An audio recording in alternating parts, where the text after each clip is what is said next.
बच्चों की जो संख्या होती है, जो संतान उत्पत्ति की जो एक शक्ति होती है वो भी ज़्यादा होती है, तो ऐसे में संतान भी ज़्यादा होती है, परिवार भी बहुत बड़ा हो जाता है।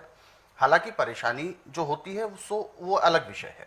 सबसे पहले तो मैं बात करूंगा कि ये जनसंख्या, ये जो संतान वृद्धि पर वृद्धि होती जाती है, तो क्या आप इसको भी किसी अत्यधिक शक्ति के रूप में देखते हैं या विकार के रूप में देखते हैं? देखिए, संतानें दो ही अच्छी होती हैं। बिल्कुल। दो से फालतू संतानें पैदा करके आप अपने शरीर के लिए एक किस्म की दुश्मनी लेते हैं। अच्छा। और आज फैमिली प्लानिंग में तो ऑपरेशन करते हैं, औरत का भी करते हैं, मर्द का भी करते हैं। बिल्कुल। परंतु मेरे स्वस्थ विचार में न मर्द का ऑपरेशन करना पड़ता न औरत का। ये दोनों के लिए ही उचित रहता है। उचित रहता है। औरत को जब मासिक धर्म आ जाए, मासिक धर्म आने के बाद कोई तीसरे दिन सिर धोती है, कोई 5वें दिन धोती है। उसके बाद आप 7 दिन तक 1 चम्मच हल्दी का सुबह, 1 चम्मच शाम को गाय के या बकरी के दूध से लेती है, तो सिर्फ फैमिली प्लानिंग हो गया। अच्छा। उसके उस महीने गर्भ नहीं रुकेगा। जब तक वो ना चाहे संतान पैदा करना, तब तक हल्दी लेती रहे। और जब संतान की इच्छा हो तो फिर हल्दी नहीं लेनी, उस दूध में हल्दी नहीं लेनी। अब ये नहीं है कि मासिक धर्म आया तो हर मासिक धर्म में बच्चा रुकेगा। 13 दिन 14 दिन तक मासिक धर्म आने के बाद, सिर धोने के बाद बच्चे के रुकने की संभावना होती है। उसमें एक दिन ऐसा होता है कि औरत के गुप्त अंग से बहुत पानी छूटता है, लेसदार। उसी दिन 24 घंटे के अंदर यदि औरत मर्द से मिलती है तो उसका गर्भ रुक जाता है। इसके आगे पीछे गर्भ नहीं रुकता। परंतु हल्दी ले रही है और उस दिन भी यदि अपने आदमी के साथ संभोग करती है तो भी गर्भ नहीं रुकेगा। ये हल्दी के अंदर के गुण है। क्योंकि जो उसका अंडा था, वो अंडा जो है वो निष्फल हो जाता है। जो फालतू चीज़ है उसको निष्फल कर देती है हल्दी। अब हल्दी तो हमें खून साफ करने के लिए, पैर के तलुए से सिर के बाल तक के हर एक रोग को समाप्त करने के लिए एक किस्म का अमृत है। और जिन औरतों को हमेशा गैस बनी रहती है, हल्दी साबुत ला के पहले उसको भून ले थोड़ा, फिर पीस के पाउडर बनाने। जितना ही हल्दी है उतना ही उसके अंदर सिंधा नमक या काला नमक मिला लें। खाना खाने के बाद 1 चम्मच फक्की ले लें, फिर से 1 गिलास पानी पी लें। अब गैस नहीं बनेगी। औरतों को गैस की तकलीफ ज़्यादा होती है, इतनी मर्द को नहीं होती जितनी औरत को होती है। क्योंकि औरत का काम है कि घर में किसी न किसी काम में लगे रहना। बैठने का काम ज़्यादा है, चलने फिरने का काम कम है। और ऐसे भी मर्द से 25 पैसे काम मर्द करता है तो 75 पैसे काम औरत करती है। सो से उठ करके और रात के सोने तक औरत को कुदरती 10-15 मिनट का रेस्ट मिल जाए तो मैं कह नहीं सकता, किसी न किसी कार्य में लगी रहती है। और मर्द का ऐसा है कि काम दिखाई पड़ा तो कर लिया, नहीं तो अपने आराम से बैठे हैं। बिल्कुल। हल्दी यदि आप उचित मात्रा में ले रहे हैं तो एक तो आपकी पाचन शक्ति बड़ी तेजी से काम करती है।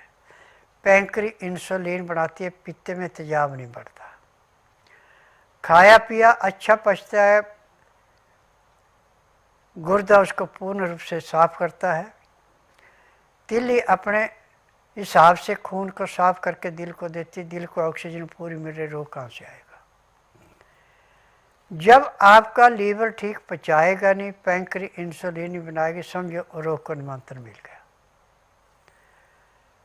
खाया पिया जब पेट में सड़ेगा, लीवर पचाएगा नहीं, तो सबसे पहले उसका पित्त पे असर पड़ता है, पित्त में तेजाब बढ़ जाता है।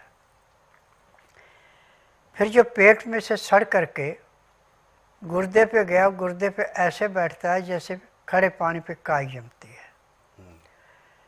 फिर ना तो पेट अच्छा साफ होता, ना बाथरूम पूरा आता, और खून जो बनता भी है उसको तिल्ली स्वीकार नहीं करती और टट्टी के रास्ते फेंक देती है। फिर रोगों से जूझना पड़ता है। और हल्दी यदि आप उचित मात्रा में ले रहे हैं तो आपको ज़िंदगी में कभी भी दवाई खाने की ज़रूरत नहीं पड़ेगी। हल्दी आपके सभी रोगों को ऐसे नष्ट करेगी जैसे अग्नि पतंगे को नष्ट करती है।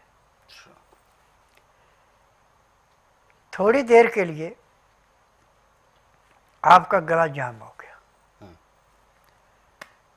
आपको बोलने में तकलीफ हो रही है, आप एक चम्मच हल्दी का एक गिलास पानी में उबाले, एक उबाली आने के बाद नीचे उतार लें। जब उसका टेम्परेचर 15 से 18 डिग्री रह जाए तो उसको पीने में आधे घंटे का समय लगा है। पीते पीते आपका गला खुल गया। इतना ये तेजी से काम करती है। आप ऐसे समझो कि जैसे रेते की ढेरी पे आपने पानी डाला, वो रेते ने जज्ब कर लिया, पानी बाहर नहीं निकल दिया। ऐसे हल्दी हर किस्म के रोग को ऐसे समाप्त करती है जैसे रेती के ढेर में पानी डाल के रेता पानी को चूस लेता है। ये होता है इसमें। हाँ, बिल्कुल। गुरुजी, जैसा कि महिलाओं के लिए तो आपने बता दिया कि महिलाओं को किस तरीके का उपचार करना चाहिए, लेकिन इसी के विपरीत अगर पुरुष दूध और हल्दी का प्रयोग सेवन में ज़्यादा करता है तो ऐसे में तो वो और ज़्यादा प्रबल हो जाता है इन सब के लिए। देखिए, हल्दी जरूरत से ज़्यादा कोई भी काम नहीं करने देती। अच्छा। चाहे मर्द है चाहे औरत। अत्यधिक प्रबलता के लिए भी शायद हल्दी जिम्मेदार होती है। हाँ, ये संयम इसके अंदर ज़्यादा है। अच्छा, तो वो संयम स्वयं को ही बनाना होगा। स्वयं को बनाना पड़ता है फिर। बिल्कुल। तो मैं बेसिकली इस विषय में जानना चाह रहा था कि दूध हालांकि रोज पीना चाहिए, ये सभी के लिए कंपलसरी होता है, परंतु दूध के जो अवयव होते हैं, दूध की जो शक्ति होती है, उसको कैसे बढ़ाया जाए, चाहे वो हल्दी के रूप में या किसी भी अन्य रूप में, जिससे शारीरिक क्षमता बढ़े। देखिए, हल्दी, अदरक, लहसुन, ये तीन चीज़ें ऐसी हैं कि जो हल्दी के अंदर जाके जो इसके 10 गुण हैं वो 100 में बदल जाते हैं। जी, मल्टीपल हो जाते हैं। हाँ, क्योंकि इसके अंदर जो बासा है, अच्छा। दूध के अंदर, वो इसके साथ मिलके इसकी ताकत को 10 गुना बढ़ा देता है। जी। अब डॉक्टर ने किसी को कह दिया कि आप जल्दी से जल्दी ओपन हार्ट सर्जरी करवा लो, आपकी सारी नसें ब्लॉक हो, कुछ भी हो सकता है। बिल्कुल। या आप हल्दी, अदरक और लहसुन दूध में उबाल के लेना शुरू कर दें और हफ्ते के बाद उसी डॉक्टर के पास जाएं, दोबारा चेकअप करें। कहते आपको तो ब्लॉकिंग है ही नहीं। अच्छा, यानी ये नसों की ब्लॉकिंग के लिए भी उपयोगी होता है।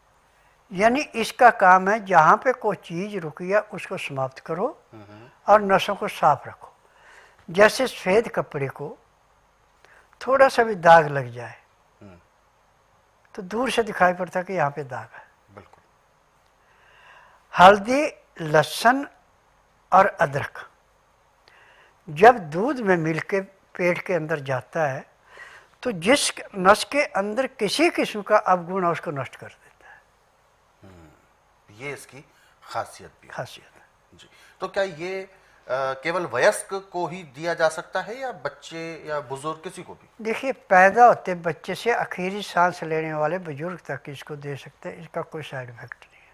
अच्छा, कोई साइड इफेक्ट नहीं होता, क्योंकि अक्सर ऐसा बताया भी जाता है का मतलब आम लोग धारणा मानते हैं कि ये सब जो चीज़ें होती हैं जिनका अभी प्रयोग आपने बताया, ये गर्मी बहुत उत्पन्न करती हैं, ऐसा बहुत सारे लोगों का मानना है। देखिए मेरी बात सुनिए, जितना मुंह उतनी बात है। बिल्कुल। 1954 में जवाहरलाल ने एक कानून बनाया था कि आयुर्वेद की दवाई कोई नहीं खाएगा, सब एलोपैथी खाएगा। क्योंकि उस टाइम उसको कमीशन अच्छा मिला था एलोपैथिक वालों से दवाइयाँ प्रमोट करने के लिए। एलोपैथिक में सिर्फ 4 चीज़ें होती हैं, बिच्छू का जहर, कोबरे सांप का जहर, केमिकल और मरे हुए जानवरों की हड्डियों का चूरा। इसके अलावा और कोई चीज़ नहीं होती। उससे फिर दवाइयाँ अलग अलग बनाई जाती है। उन दवाइयों का काम है शरीर को सुन्न करना, जहाँ तकलीफ और उस अंग को सुन्न कर दो, रोग नहीं काटना। फिलहाल हम एलोपैथ का जिक्र नहीं करें। नहीं, मैं सभी का करूँगा। बिल्कुल। जैसे मेडिकल में साइंटिस्ट हैं, दवाइयाँ बनाते, ऐसे मैं दवाइयाँ बनाता हूँ जी। मुझे 10,000 जड़ी बूटियों की पहचान है जिनसे मैं दवाइयाँ बनाता हूँ और गारंटी से बनाता हूँ और गारंटी से इलाज करता हूँ। आज मैंने पूरे संसार से चैलेंज किया है कि जिस रोग का उपचार कहीं नहीं है, जिसके लिए डॉक्टर ने हाथ खड़े कर दिए, जिस दिन वो रोगी मेरे पास आएगा उसी दिन उसको 10 से 15% आराम परमानेंट मिल जाएगा।